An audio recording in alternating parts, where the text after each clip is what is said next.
और हमारे पंजाब का पंजाबी, मुझे नहीं लगता कि ना ज़ुबान 'ਚ फ़र्क है, ना खाने 'ਚ फ़र्क है, तो ना उन्होंने तरबियत 'ਚ कोई फ़र्क है। जिस तरह से फ़ारसी और अरबी का ट्रांसलेशन स्ट्रेट जो है वो उर्दू होता है। अब आप, मैंने क्लिष्ट कहा तो तकलीफ सी हो गई, और ये क्लिष्ट ज़बान जो है हिंदुस्तान में भी कोई नहीं समझेगा। कहावत मशहूर है, वक्त हर चीज़ को बदल देता है।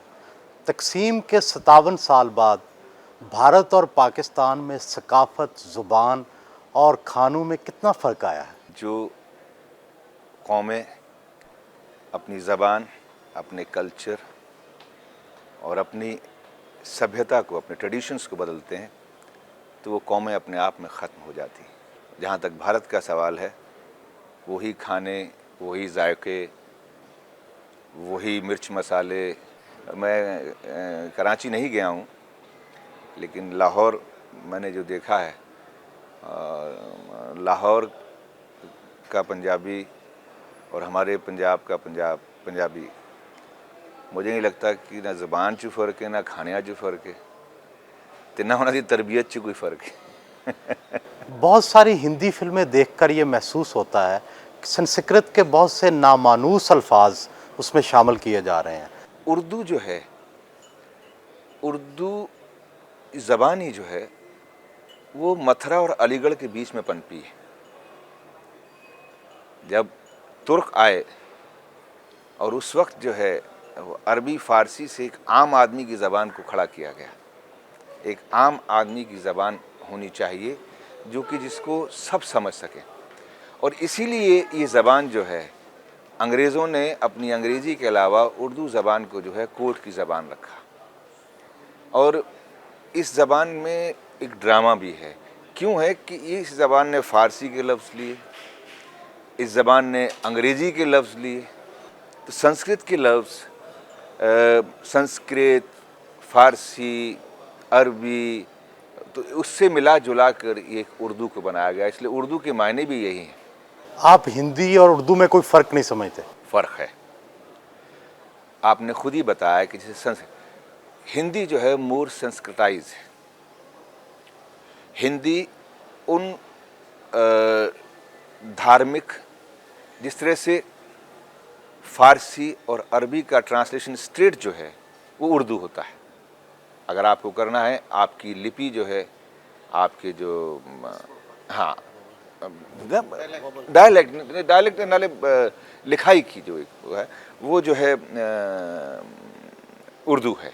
इसी तरह संस्कृत को जब ट्रांसलेट करना होता है तो उसको सीधे हिंदी में ले आते हैं, तो उसमें ज़्यादा पुट संस्कृत का शब्दों का होता है, और जब हिंदुस्तानी में जाते हैं तो उसमें ज़्यादा जो है वो उर्दू के अल्फाज जो हैं और जो सेंटेंस हैं वो ज़्यादा फॉर्म में होते हैं। भारत में किसका मुस्तकबिल रोशन है, किस ज़ुबान का? भारत में शुरू से ही वो ज़बान जो आम आदमियों की ज़बान हो, वो ज़बान जो बोल चाल की भाषा हो, वो ज़बान जो बोल चाल में क्लिष्ट ना हो। अब आप, मैंने क्लिष्ट कहा तो तकलीफ सी हो गई, और ये क्लिष्ट ज़बान जो है हिंदुस्तान में भी कोई नहीं समझेगा। वो ज़बान जो सख्त, बहुत ज़्यादा सख्त ना हो, कि साहब आम आदमी की ज़बान होनी चाहिए, लोकलाइज ज़बान होनी चाहिए, और वो हमारे पास में हिंदुस्तानी है जिसको आप लोग उर्दू कहते हैं।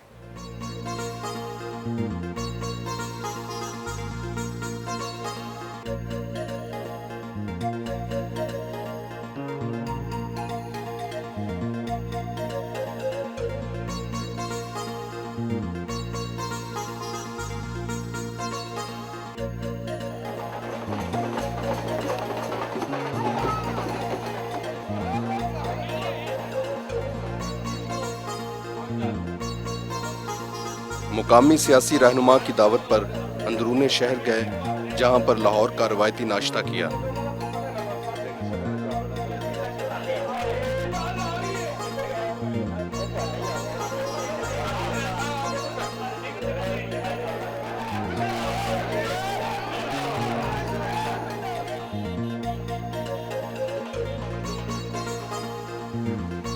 वापस होटल पहुंचे।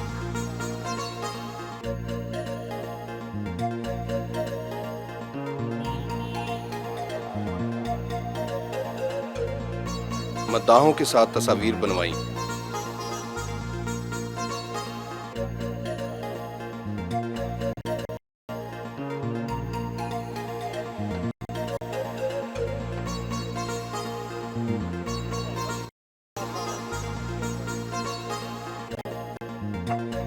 वज़ीर आला पंजाब चौधरी परवेज इलाही से मिलने उनके घर गए।